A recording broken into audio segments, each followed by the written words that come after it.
Hello my dear students, welcome back to our YouTube channel. This is Akash and once again I am with you to discuss a new poem from the book of class 9 Beehive, and the title of the poem is A Legend of Northland by Phoebe Cary. So students, before moving towards the text and explanation part of the poem, first we will discuss about the poet. Phoebe Cary, lifespan September 4, 1824, July 31, 1871, was an American poetess and the younger sister of poetess Alice Cary, lifespan 1820 up to 1871. The sisters co-published poems in 1849 and then each went on to publish volumes of their own. After their deaths in 1871, joint anthologies of the sisters' unpublished poems were also compiled. So this is a short, precise introduction of Phoebe Cary. Now, introduction to the poem. A Legend of the Northland is a ballad, and first I'll tell you what is ballad. A ballad is a poem narrating a story in short stanzas. Ballad is such kind of poem which tells us a story in short stanzas in the poem, and all the stanzas comprises 4 lines. So in this story, like in this poem, there is a story, okay, and in total we can say that there are 16 stanzas in this poem, and these stanzas will tell us a story. Ballads are also known as the part of folk culture or popular culture and are passed on orally from one generation to the next. Folk culture is a story of any area, we can say, and is known as ballad. Like folk culture is a story that is known in an area, so it is known as ballad as well.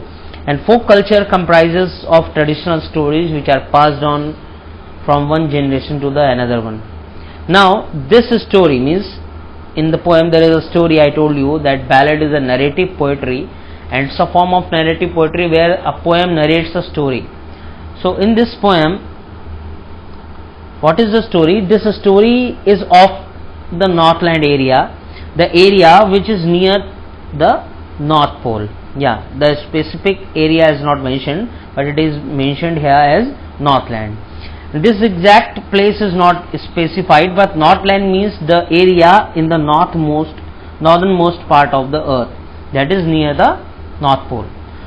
And legend, what is the meaning of legend? Legend means a historical story on which is very old, or we can say one which is very old or has been passed on from one generation to another.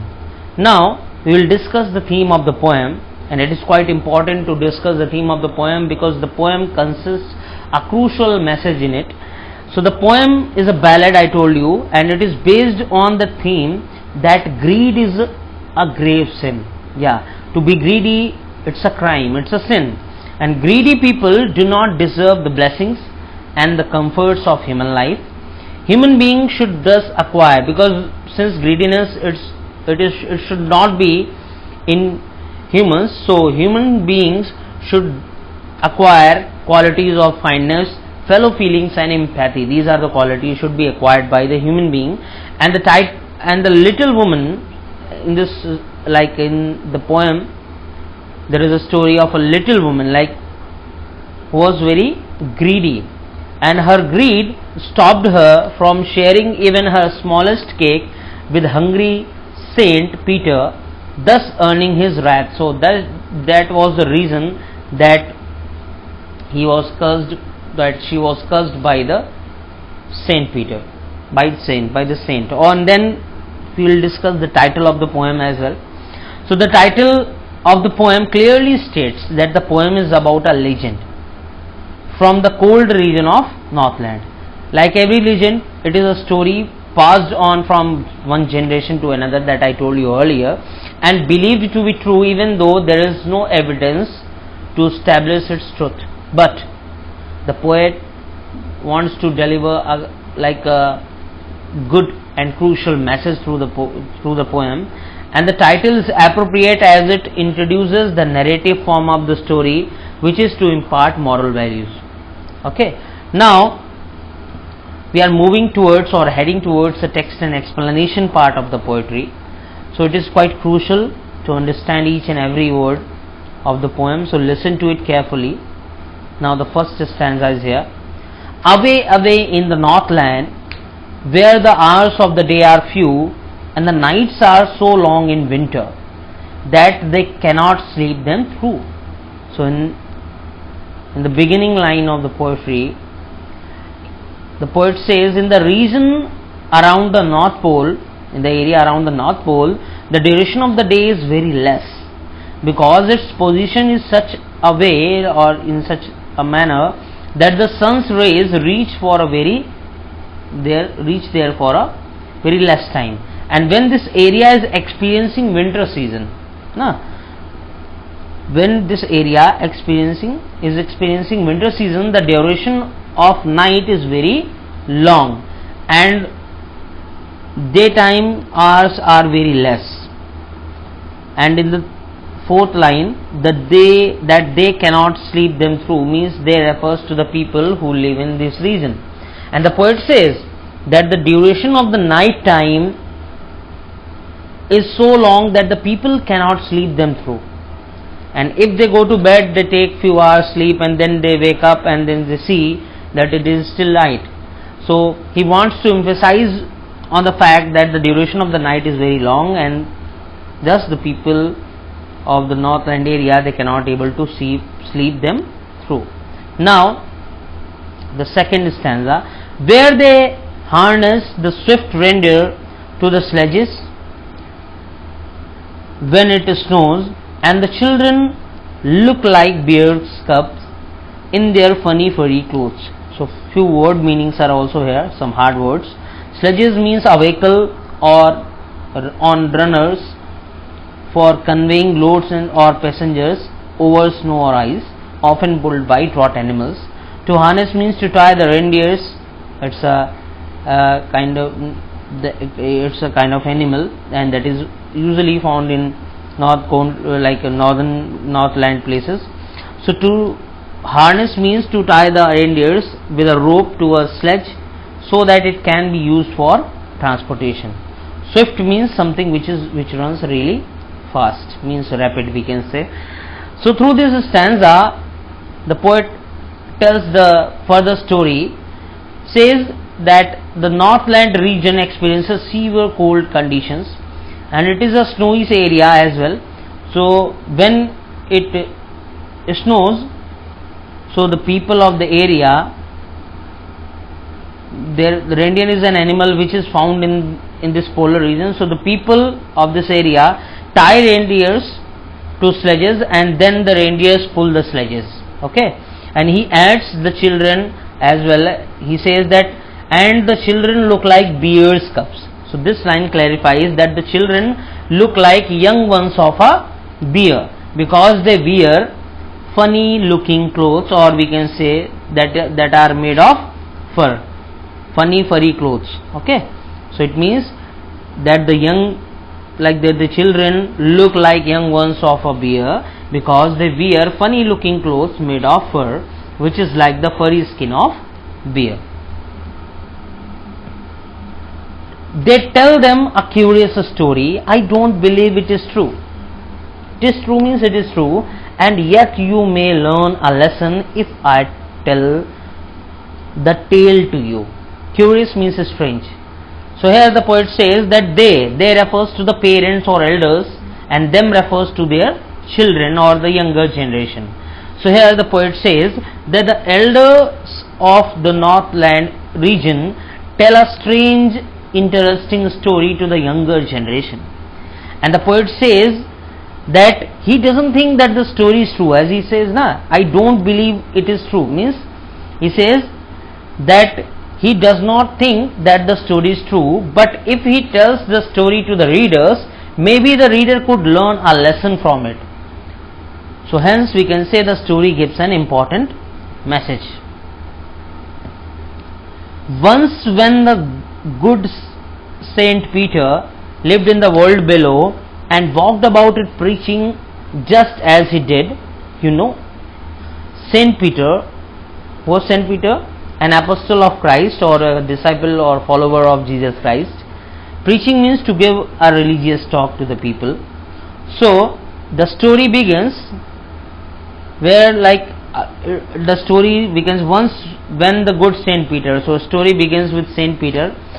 So Saint Peter, when Saint Peter used to live in the world and went around giving some religious talks or lectures to the people, just like all saints do. So then an incident happened. Okay, just as he did, means just other saints were doing. So he was doing the same kind of thing, and at that very moment, one incident happened. He came to the door of a cottage in traveling round the earth, where a little woman was making cakes and baking them on the hearth. So here the word hearth means a fireplace where you do cooking or baking. So when Saint Peter was moving around the world, giving religious lectures or talks to the people, he reached the door of a cottage where a small woman was making cakes. She was baking the cakes in the fireplace. Okay, and baking them on the hearth means she was baking the cakes in the fireplace. And being faint with fasting, for the day was almost done, he asked her from her store of cakes to give him a single one. As Saint Peter hadn't eaten anything, faint means to be weak or famished. So as Saint Peter hadn't eaten anything the entire day, so he was quite hungry and feeling quite weak and famished. So he went to this woman who was baking cakes, and he asked for one cake out of the many cakes that she had baked. Now, so she made a very little cake, but as it baking lay, she looked at it and thought it seemed too large to give away. The woman was selfish, and she didn't give the cake from her store. Instead, she started making a very small cake for Saint Peter, as she was greedy. So she didn't want to share her things, but when she put the cake for baking, and she looked at it and thought that this cake was too big to give away or to be given to Saint Peter, then what she did, therefore she needed another and still a smaller one, but it looked when she turned it over as large as the first had done. Needed means to make the dough from flour. So what she did, the little miserable woman, what she did, thought that the cake was too big to be given away. So she started making another smaller cake. Okay, then she needed the dough to make the dough from flour. Then after that, when she looked at the cake, she again felt that it was as big as the first one. When she turned it over, as large as the first had done. Then what she did, again she was not ready to give the cake to Saint Peter. Then she took a tiny scrap of dough and rolled it flat and baked it thin as a wafer, but she couldn't part with that. Scrap means a small amount. So here the third time she took a very small amount of dough and rolled it flat. The poet says that she rolled and rolled the poet says she rolled and rolled means he just wants to lay emphasis on the fact that she rolled the dough and made it very thin like a wafer and baked it. But she was so greedy that she couldn't give that thin piece of bread to the saint. But she couldn't part with that, means she didn't give the thin piece of bread to the saint. Now, for she said, my cakes that seem too small when I eat of them myself are yet too large to give away, so she put them on the shelf. The woman reasoned or thought in her mind When she ate the cakes by her own, she felt that they were very small. But if she had to give them to someone else, she felt that they were too big to be given away. And she put all the cakes on the shelf of her kitchen, and she didn't give any cake to Saint Peter, just because of her greed. Then good Saint Peter grew angry, for he was hungry and faint. And surely such a woman was enough to provoke a saint. Provoke means cause to get angry. So Saint Peter became angry as he was very hungry and he was feeling quite weak.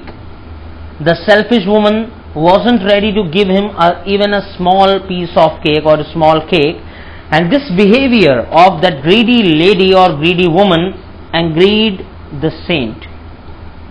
Then what happens? And he said, who said? Saint, you are far too selfish to dwell in a human form, to have both food and shelter and fire to keep you warm. Dwell means to live. So here Saint Peter cursed the woman and said that she was very selfish and she didn't deserve to live like a human being, and he added that God had given her food and shelter, fire to keep warm, as she was a human being, but she had become selfish for all the resources that she had, and she didn't want to share them with anybody, and according to Saint Peter, she didn't deserve to be a human being anymore. Now, you shall build as the birds do, and shall get your scanty food by boring and boring and boring all day in the hard dry wood. Then scanty means a very little, boring means make a hole in something with a tool or by digging. Okay, so Saint Peter cursed the woman again, and what he said, he just cursed the woman that hence she would become a bird. And what was the name of the word of that bird? Woodpecker. Yeah, she would become a bird because she didn't deserve the human form. And she shall become a bird, and just like birds build their houses, says na, and shall get you scanty food. You shall build as the birds do, means she shall become a bird and just like birds build their houses by boring into the wood and collect very scanty food, means little food, by working hard the entire day. Similarly, that woman would also work hard in dry wood and all day to get little food and make a small place for herself to live in by working too hard. Then up she went through the chimney, never speaking a word, and out of the top flew a woodpecker, for she was changed to a bird. As soon as Saint Peter cursed the woman, she didn't get a chance to speak for herself, because that very moment she flew up to the roof through the chimney and flew out in the form of a bird. And what was the name of the bird? I am just going to repeat once again, a woodpecker. Okay, woodpecker was the name of the bird. Okay, so Saint Peter cursed her and changed her or transformed her from human to a bird, that is woodpecker.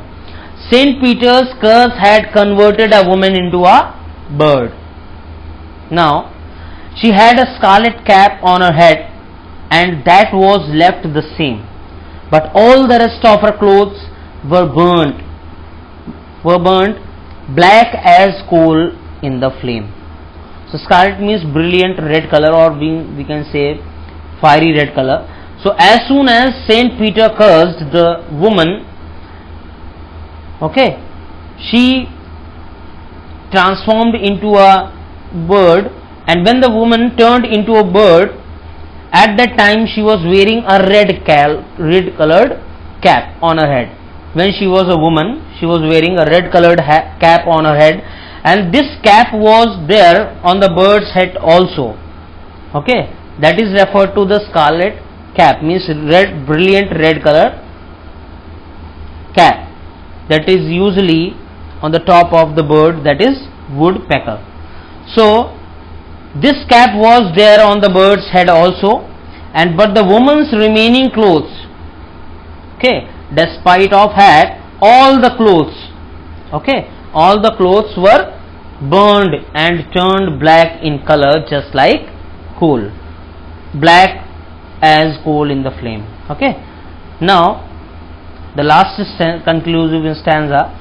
And every country schoolboy has seen her in the wood, where she lives in the trees till this very day, boring for food. People who live in the countryside, country means belonging to the countryside, or that is the rural area or village, we can say. So people who live in the countryside, even the small children who go to school, have seen this kind of bird in the woods many a times, and they see that she stays there all day and keeps on digging the wood with her beak to collect her food. Whenever any child sees this kind of bird, then his elders tell him the story that they say that the bird used to be a woman earlier, and she was very greedy, and so she was cursed by Saint Peter and turned into a bird. Okay, so this is the story, and they get a teaching that they should not be greedy. So that's all about the poem. Now we will discuss the rhyme scheme of the poem, and the rhyme scheme of the poem is A, B, C, B. Since the poem is a ballad and it consists 16 stanzas, and in each stanza consists 4 lines. Okay, and the rhyme scheme of each stanza is A, B, C, B. Now some literary devices in the poem. First one is personification. Personification means when human being qualities are given to non-living things or abstract ideas or some kind of animals as well. So in this sentence you can see where she lives in the area, in the trees. So here that bird has been attributed the quality of human being. So that's why it's an example of personification. Now alliteration. It's a repetition of a consonant sound in 2 or more close words, or we can say alliteration is a repetition of initial consonant sound. So you can see in the stanza 1 that they, them, through. So TS sound is repeating. Stanza 2 they, the, TS sound is repeating again. Look like, L sound is repeating, and funny, furry, F sound is repeating. Now repetition. Repetition, like it's a repetition, any word or sentence in repeated to lay emphasis on, means where a word or a sentence or phrase repeated. And what was the purpose? What is the purpose? The purpose is to lay emphasis on it. Like away, away in northern land, na? So the away word is repeated.